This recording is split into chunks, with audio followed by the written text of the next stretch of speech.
All right, all right, all right. What's up, Reds fans? How we doing? Top 9. Joined here by my guy Shea Neal, filling in for Trace, who is down in Nashville. But we never know. Trace might pop on this week at some point. I send him invites every night, so we'll see. Shea, what's going on, brother? I'm doing good. I appreciate you having me. Little anxious because it's the second inning of work for Alexis Diaz, but here's hoping he gets these final 3. Yep. All right, well, we're going to watch the top of the 9th. We'll reset, run through everything. There is so much going on. What a wild game here. We'll run through a recap, the best that I can do. Reds MLB, you know, all that. Shea, please don't spoil anything because the game day is the folks watching on YouTube's like 7 pitches ahead of my feed. So, yeah, we learned that the hard way during the mic check, Nick, that the game day is about 3-4 pitches ahead. Oh, let's run. You know, let's. What do you think about that Alex Young decision? I'm kind of back and forth on it. I mean, I think in the situation of the game, I think it made sense because, you know, you have Brandon Nimmo coming up, lefty-lefty matchup. Lindor historically does hit better from the left side of the plate than the right side of the plate. So you put Lindor at his weaker side, and then you have the left-handed Nimmo. But, I mean, he was inevitably going to have to face some good hitters regardless. I don't hate the move. I see why they did it. Obviously, it didn't work out well tonight, but kudos to Alexis Diaz and Lucas Sims for coming in and kind of, you know, putting a Band-Aid on it. It wasn't pretty, but they did get out of that inning with the lead. Yeah. Yeah, it's tough. I mean, I see both. I mean, you had 2 lefties up. I don't know. Sims is just so much better, though. Mm-hmm. I don't know. You never know. You never know what that would look like. Whew. All right, I got one down. You got one down where you're at? Yes, All I right. do. Nimmo at the plate, so. Yeah. All right. And since he just struck out looking, but I'll throw out there that Francisco Alvarez, of course, was the #1 prospect in baseball a couple months ago, and his swing is as advertised. He's I've liked. Maybe I haven't enjoyed watching him hit tonight, but he's got a good swing. Yeah. Chris in the chat. I think Diaz has gone 4 outs a couple times. Mm-hmm. I know he struggled a little bit in these non-traditional roles. I still feel like more traditional than the other two that he struggled in, like where he was coming in to like band-aid that A's game Mm-hmm. or that Phillies game that was just so wonky.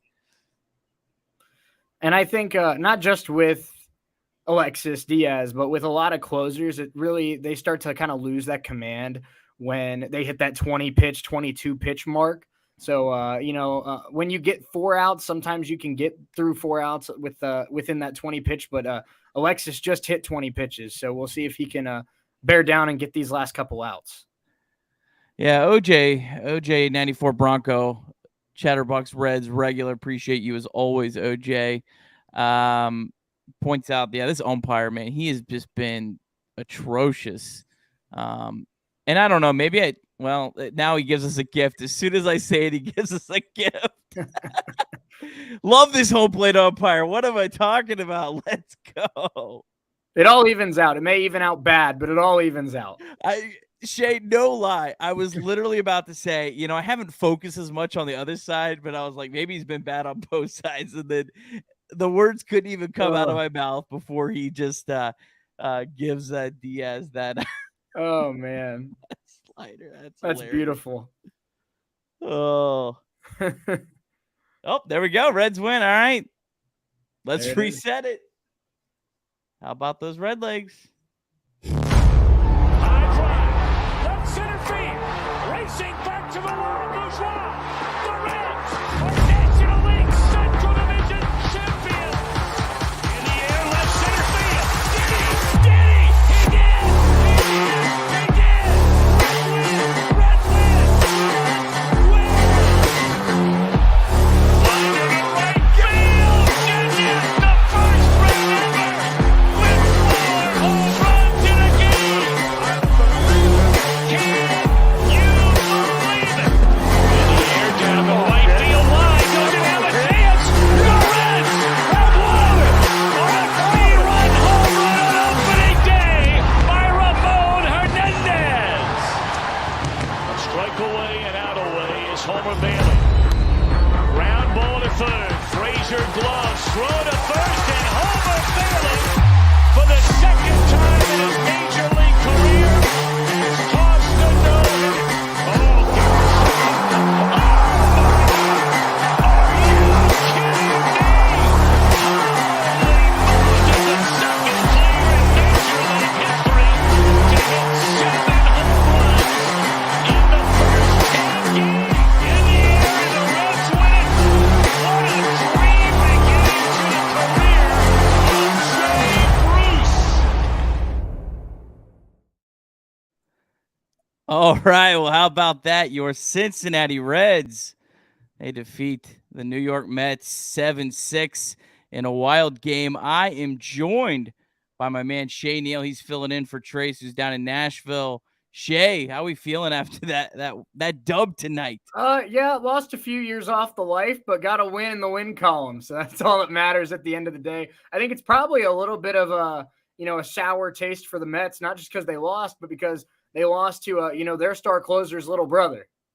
Yeah, that's true. That's true. Oh, well, let's run through it here. Trying to catch my breath here. Just a exciting game. A lot of good things for the Reds. A lot of rough things at the end, but a win is a win. Bottom one, Tyler Stevenson RBI single made it 1-0. He drove in the red hot Nick Senzel.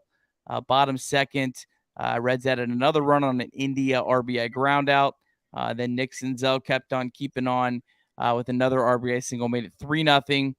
Top three, Francisco Alvarez homered, made it 3-1. That was off Luke Weaver. Bottom four, India doubled to make it 4-1. Driving in Luke Malley, who had a pretty nice night. We'll talk about him a little later on. Then a big hit in this game. TJ Friedel tripled, and it ended up being huge insurance runs. Driving in two made it 6-1 Reds.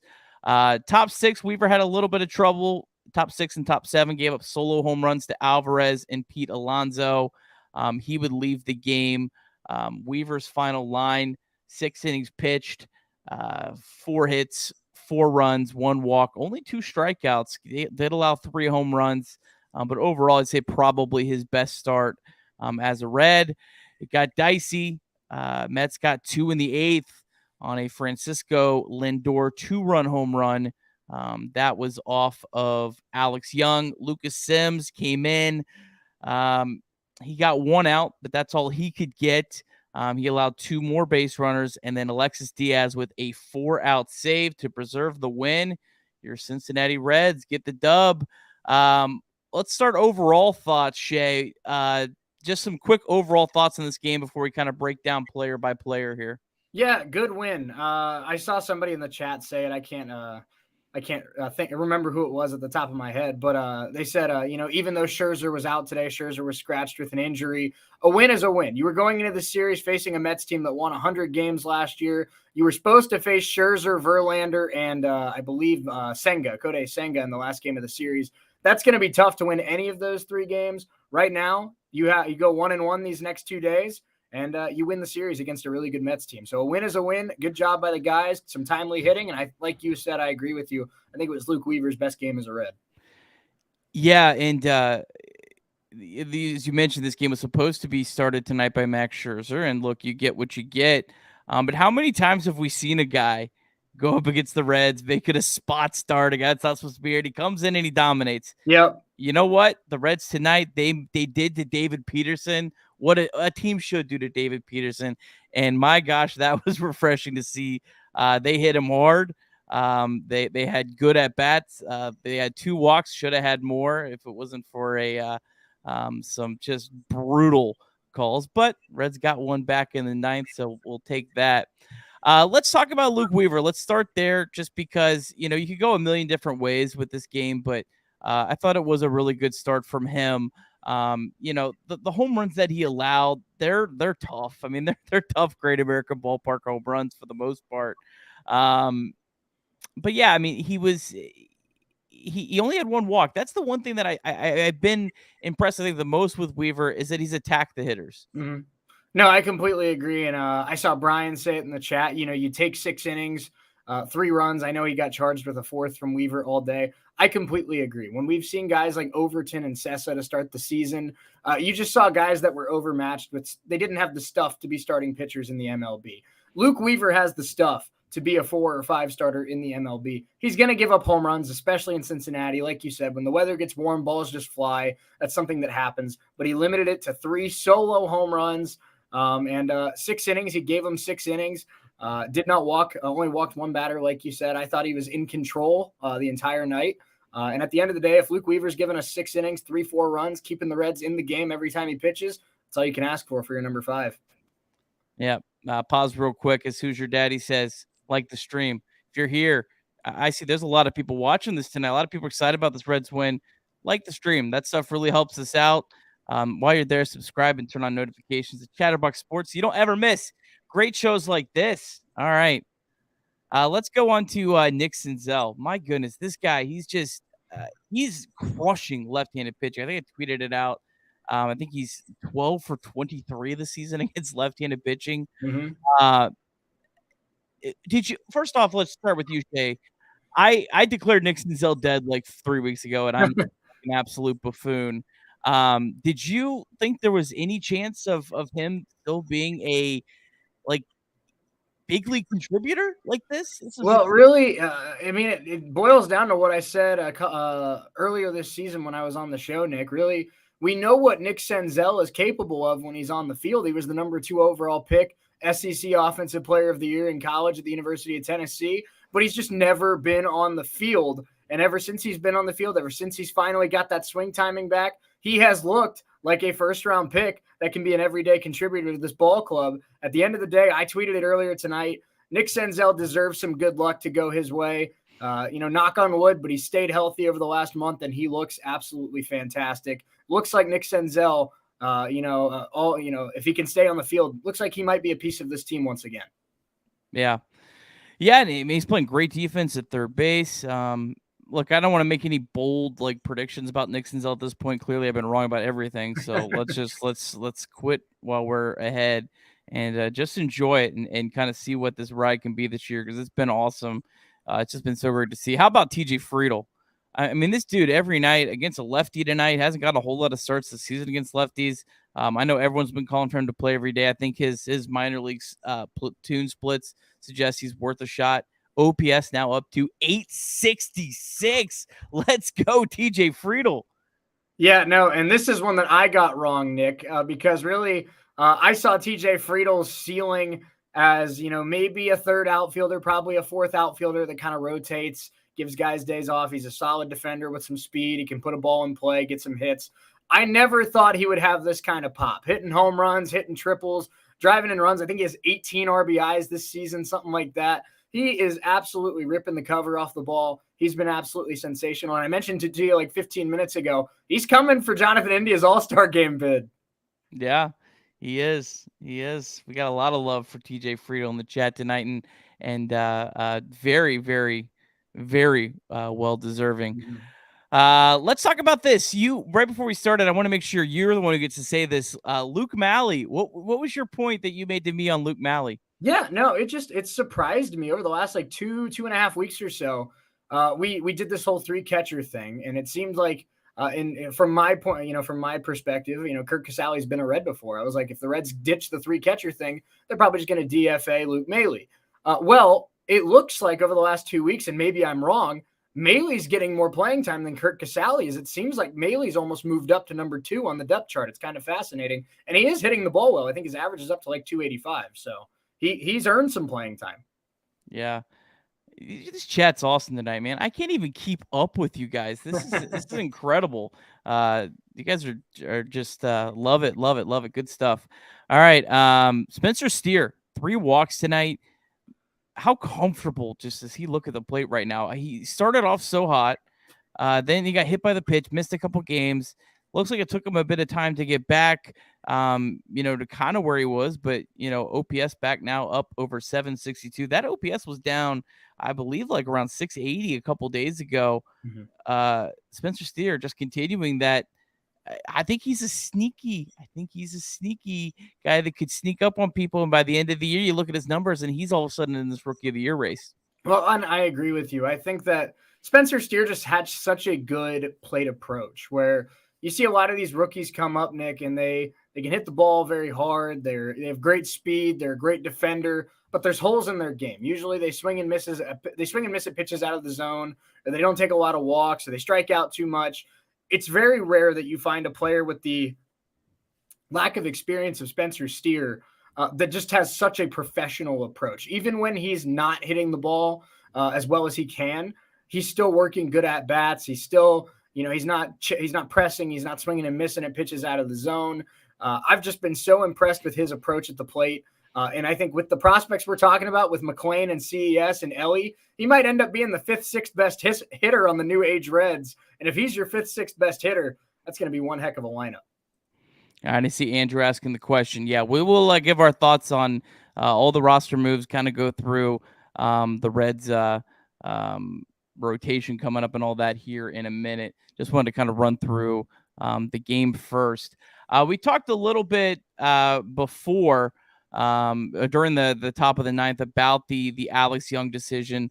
I know it was a controversial spot in the game. I really see both sides on this.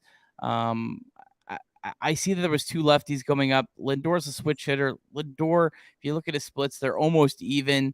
So, look, it was a great look. That's a great matchup for Alex Young, a great spot for him, a guy that's been really good this year, and he just didn't deliver today. I don't really want to fault Lucas Sims because he also came into a tough spot. I don't know. I'm more focused on Alexis Diaz, who just shut the door and Yeah. continues to just be as dominant, and I mean as dominant as we could have ever hoped for. What's your kind of overall thoughts on those three? Well, first of all, that's a really tough lineup that they're going up against. I mean, you're a major league reliever and you think you can get anybody out, but they're going up against Brandon Nimmo, Francisco Lindor, Pete Alonso, Dan Vogelback at the bottom of that lineup is getting on base at, I believe, a 380 clip this year. Jeff McNeil, of course, Francisco Alvarez, the number one prospect in baseball. This is a nasty Mets lineup. I think Alex Young, not a great start by hitting Brandon Nimmo. I think that was the real matchup he had the advantage in.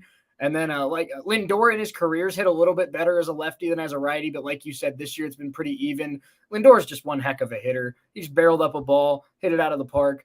I'm not too worried about either Young or Sims. I think they'll turn it around pretty quickly. And exactly like you said, usually, it's too good to be true to have two all-star caliber brothers in the same sport. And when Edwin ended up being as good as Edwin is, everyone was like, well, no, there's no way Alexis is as good. He might not be as good, but he's pretty dang good. Yeah. Steve, how much money do you think we make here off Chatterbox Reds? You guys are going to have to get a lot more people liking this stream and sharing the podcast for us to be sending shirts to everyone. I do love this. This is my favorite logo, though, by far. Nice logo. All right, let's get into it. I know this is kind of what everyone wants to talk about. Let's get into the roster moves today. There was a lot of them. First off, Kevin Herget was called up. Ben Lively was called up. It sounds like Lively's going to start. Get to that here in a second. Reaver San Martin placed on the IL. He's going to be out for quite a while. He had not been pitching well at all. The big story here, and it was definitely a surprise to me, was Luis Cessa being DFA'd. Mm-hmm. Shea, I'll just let you go first, and then I'll give my thoughts. What's your kind of thoughts on this? It's surprising, like you said. I really expected them to, move him back to the role that I think he's done in his career so well, be that 6th, 7th inning guy that kind of bridges between starter and your back end of the bullpen. He did that well in New York. He did that well his first year in Cincinnati. And I think that could have been a spot for him. But, I mean, I know that Kevin Herget had a great year with the Rays last year. I believe his ERA was like 3.3. So maybe they just want to see more out of him. I don't see a way that Luis Cessa, with the track record he's had as a reliever, goes unclaimed by 29 other teams. I think somebody gets him. So it's a little surprising to me. I probably would have tried to keep him at least for a little bit, but the Reds seem pretty set on moving on. And I guess they felt like they saw enough with just his stuff and his overall pitch mix and not just his time as a starter. Yeah, it was tough. Look, Luis Cessa, I mean, I think he was definitely worthy of a chance in the rotation this year, especially with kind of where the Reds were. His preseason Zips projected ERA was like 4.07. Mm-hmm. So there was definitely a lot of positives with him. But he looked really bad. I'm guessing, I know a lot of people immediately went to, well, he must have not wanted to go to the bullpen, and that must be why. I think there might be some truth to both. I think there might have been something where, like, Luis Cessa clearly wanted to start, and it bothered him, and he was upset. I don't think Luis Cessa was going to, I'm not going to the bullpen or anything like that. He just doesn't seem like that kind of guy to me. But it might have been a situation where the Reds are looking at this, and they're going, look, Luis Cessa is not going to be happy in the bullpen. Mm-hmm. We're not really sure he's got all that much left in the tank. Like, we think we might have got the best out of him, and we're not sure he's going to be a successful reliever. So let's just go ahead and move on, call up some other guys. I think it might be something like that. You always got to remember with pitchers, they know a lot more information than we do. So they might be seeing something with Cessa where there's serious concerns that even his ability that he had in the past to get guys out in the bullpen, it's just not there anymore. And I'm not saying it's not. He may go get claimed by someone and get a fresh start and be great. But that kind of is my line of thinking with, kind of what transpired here, just how it all worked out. Let's look at the rotation now, because this is interesting. The headliner here, I guess, is Nick Lodolo's getting bumped back, and obviously Lodolo struggled. So there might be. I hope it's not an injury thing. I don't think it is. I think it's probably just them trying to give him a little bit extra rest to try to get him back on track. But Hunter Green tomorrow, and then we're assuming it's Ben Lively, who's pitched really well at AAA for the Bats. Obviously, he's not striking anyone out, so it's very easy to look at what he's done, and it's been fool's gold. But if you're looking for someone to maybe fill a couple starts, he's probably worth a shot. Do you have any thoughts on Ben Lively at all? I don't expect you to, Shea, but do you have any thoughts on him getting a shot here? It sounds like on Thursday. Yeah, no, it's not the guy that you'd think. You'd think maybe they'd try Levi Stout again, or but he has a very unconventional path to the big leagues, Nick. He was actually drafted by the Reds and then was traded to the Phillies in the Marlon Byrd deal in 2015. For those of you that remember the Marlon Byrd deal back in 2015. And then he pitched a little bit for the Phillies. He pitched a little bit, I believe, for the Royals. And then he went to Korea for 3 years. So he's back with the Reds now after this crazy 8-year journey. And, all I really know is the numbers that he's put up at Louisville this year, and they look solid. So why not? Yeah. Good question here. What is a good innings cap for the big three this year? That's a great question. Give me a second here. I'm gonna do some live research. I know riveting stuff here, but well, Hunter Green was at 125 pitches last year. I think they've been pretty aggressive. So if he's at 125, I could see them maybe looking at like 160, 170. I don't know, Shea, do you have a better guess? You think that's in the ballpark? Yeah, no, I think we're in a similar thinking. I was thinking somewhere between about 160 and 180. I think when you get close to 200 is when you start to deal with dead arm and fatigue and stuff like that, especially if you haven't done it before. So I think we'll see at the very least 160, 170. And I think when they get around that 170, 180 range, they'll start to wind them down a little bit. Yeah. Yeah, and then Lodolo, he only threw, I think, 103 last year, so he would obviously be a little bit less than that. But I mean, this is a good thing to kind of have in the back of our heads here, is that these guys probably aren't going to make it the whole year. And look, they also might have an injury at some point that kind of slows that down. Anyways, let's make that an issue. But look, I know everyone wants to see Andrew Abbott. I want to see Andrew Abbott, but there's going to be plenty of starts for him. I think the Reds want to see more with that Southern League baseball. They want to see more of him in AAA. I saw in the comments on Keith Law, who just cannot wait to have something negative to say about the Reds nonstop, and it's ridiculous.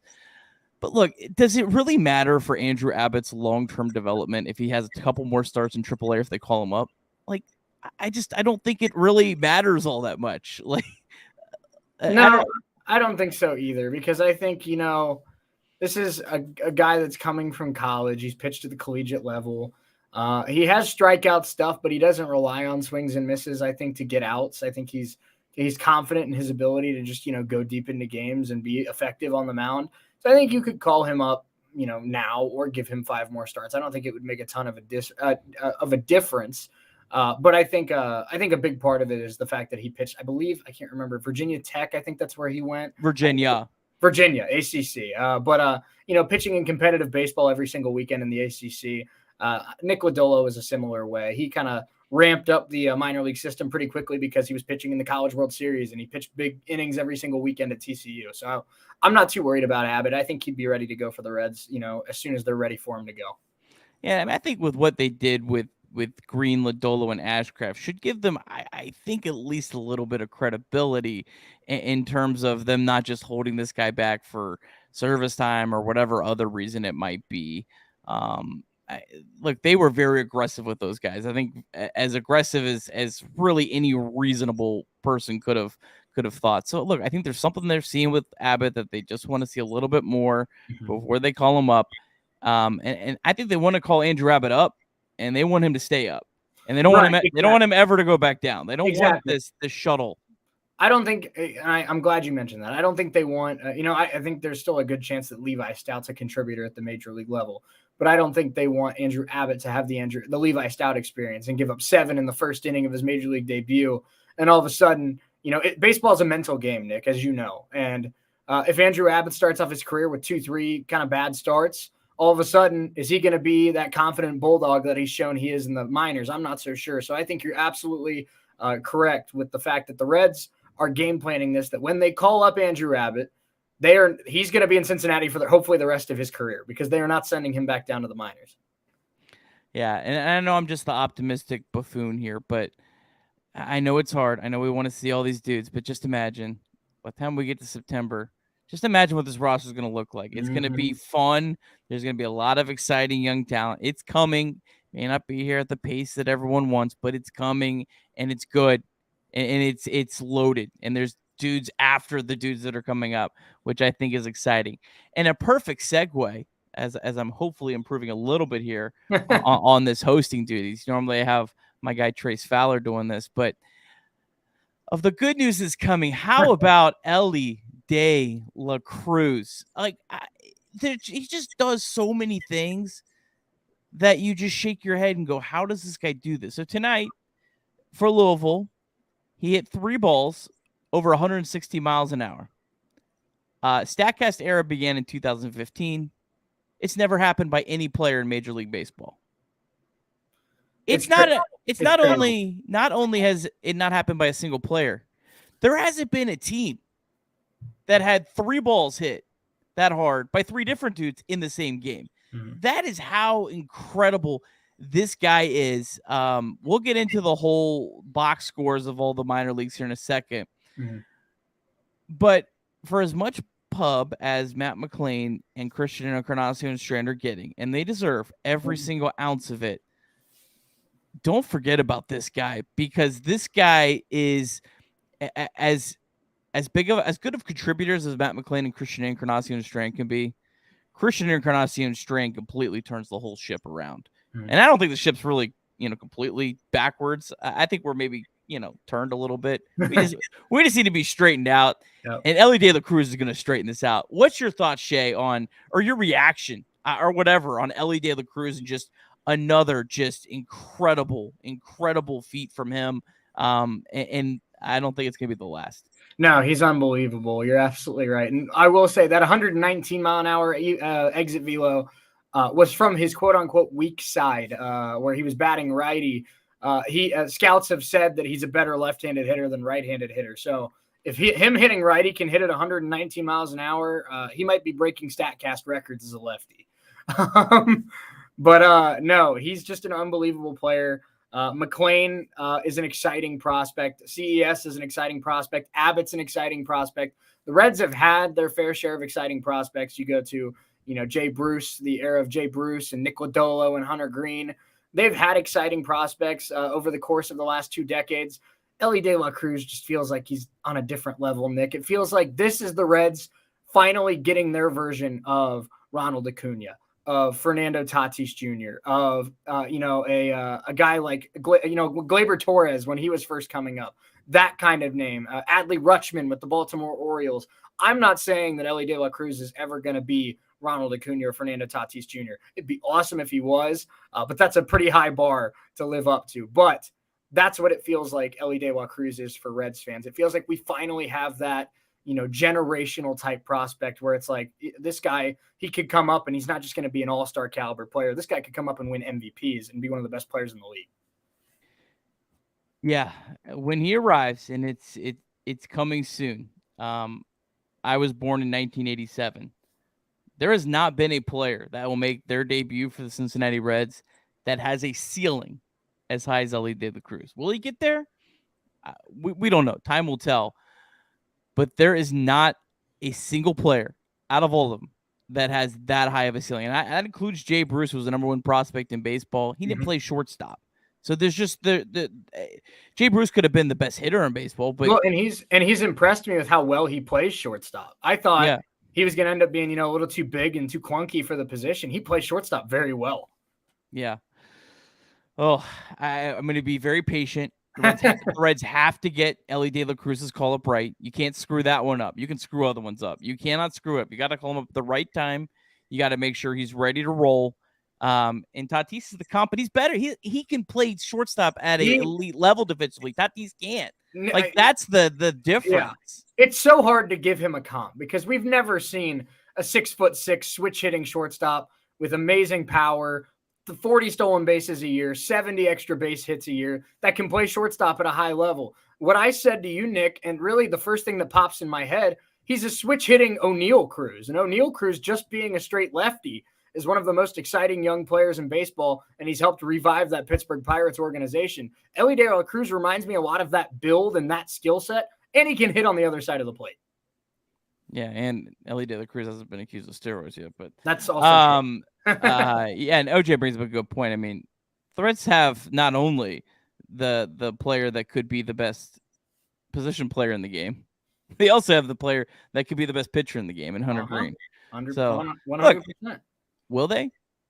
I don't know, but I'm excited to find out. How about you, Shea? I completely agree, and I think the key for Hunter Green, I've seen, myself included, sometimes I get frustrated that doesn't quite have that third pitch yet.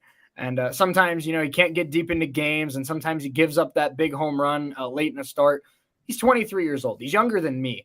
So it's just important to keep in mind Hunter Green has been sensational for a pitcher of his age. Not many 23-year-olds pitch as well as Hunter Green's pitching right now for the Cincinnati Reds. By the time he's 25, 26, and he gets down that changeup, or he works on a curveball or a cutter or something that moves in just a little bit of a different way, I think, he could easily be a bona fide top 5, top 10 pitcher in the league.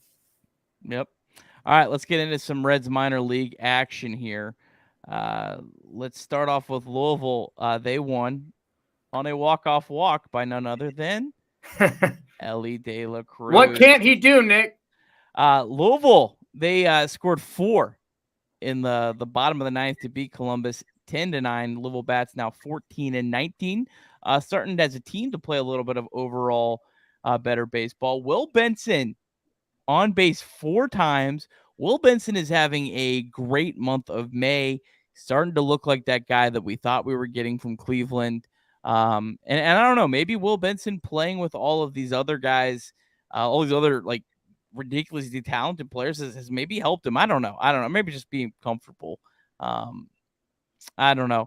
And Shea, at any point, just feel free to stop me as I'm kind of running through this. Yeah. If there's anyone you specifically want to talk about.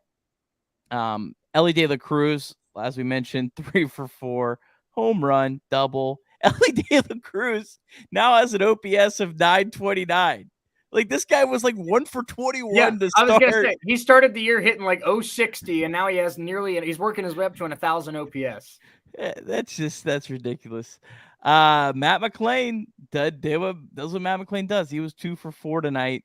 On a little bit of a negative side, Christian Encarnacion Strand, he was 0 for 5 with 3 strikeouts, which was pretty surprising. But overall a really good night for Louisville. And yes, chat, I know you always love to bring up the name of our king, Jason Vossler. 1 for 3, 2 walks. He got on base 3 times. OPS now up to 836 for the bat. So yes, our old friend Jason Vossler starting to play a little bit decent baseball. All right, AA, Chattanooga, Mississippi. They actually just got underway. They're in the bottom of the second, no score. That game was delayed by rain, so not really much to get on in that.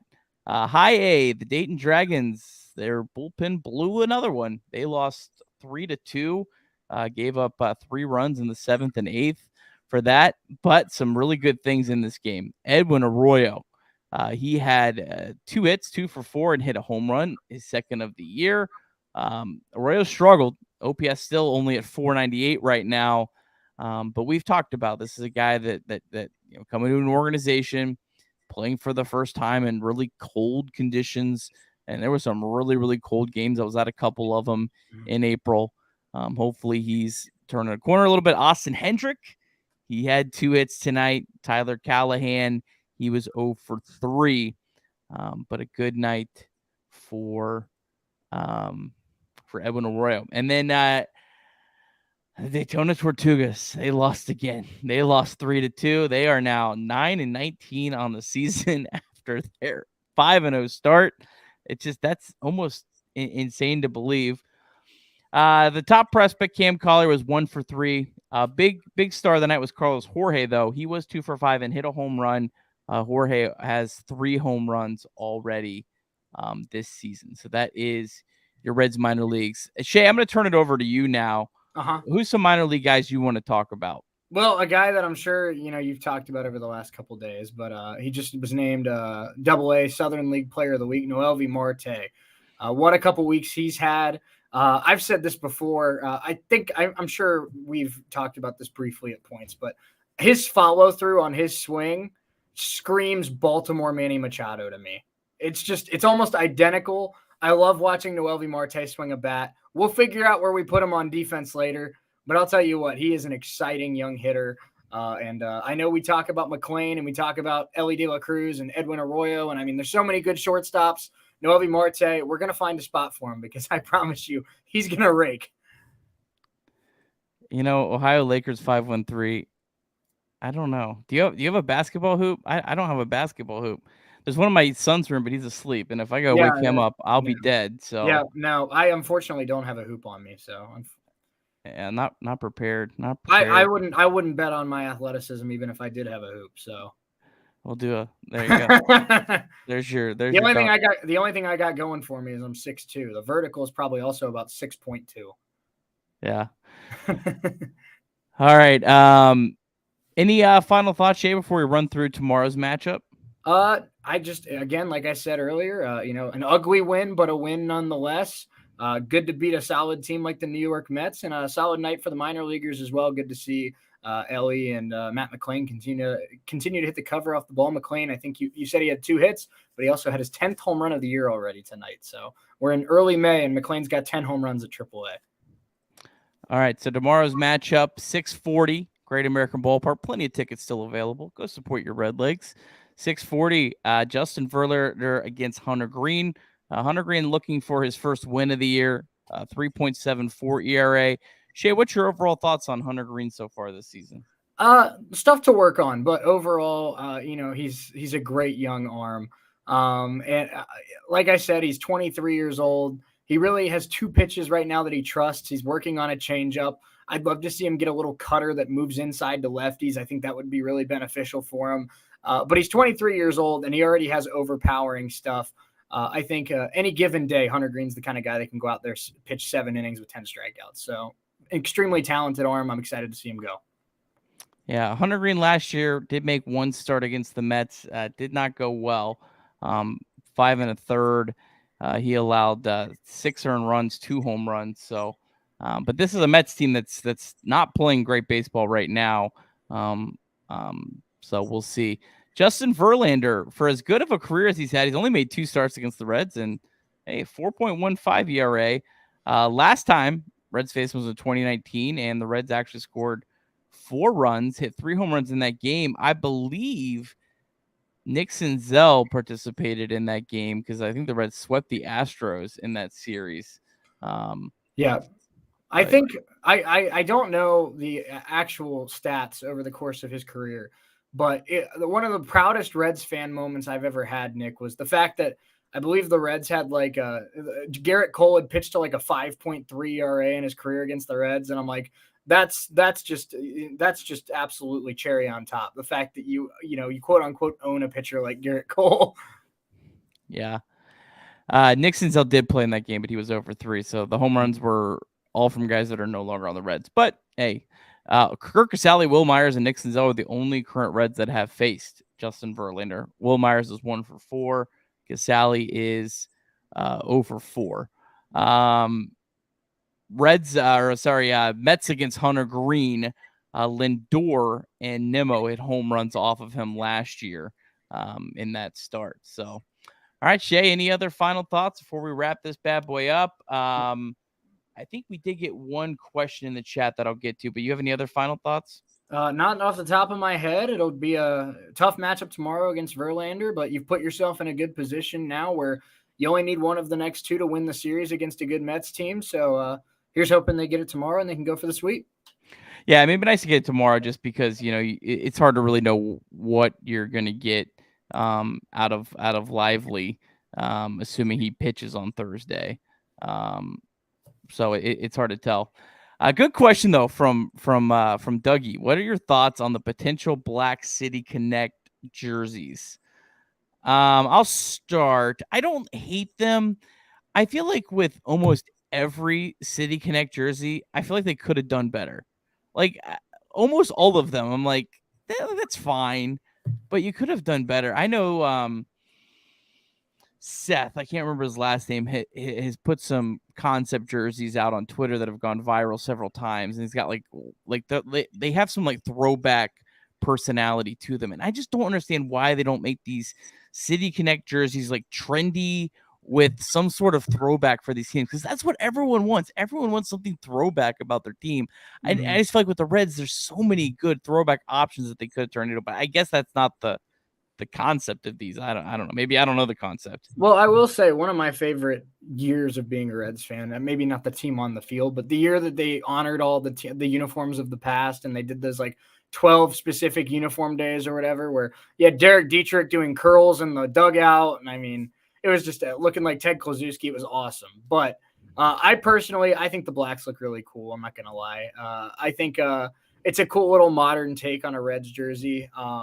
I would have absolutely loved a throwback look as well. But really, at the end of the day, I'm just looking to add a new, unique jersey to the closet. And I think a black jersey with red lettering would look pretty sweet. I'm not going to lie. I have wanted a black jersey for a long time. I feel like they should have had a black alternate. I feel like the Reds always should have had more options than they currently have. All right. Well, this was a lot of fun. Shea, you've been awesome. I believe Shea's going to be on next 2 days, helping us fill this out for great match. You never know what we can have. Chatterbox Reds. If you haven't subscribed to Chatterbox Sports on YouTube, do that right now. And while you're there, hit the like button for tonight's show. Turn on notifications so you don't miss live episodes. And then, of course, Chatterbox Reds is available everywhere you get podcasts. Make sure you subscribe. Leave us a kind review. We really appreciate it. Appreciate all the love. Appreciate the chat, which has just been on fire tonight. How about the Cincinnati Reds getting a dub? How about Ellie De La Cruz continuing to be a stud? Good times are coming, folks. Go Reds.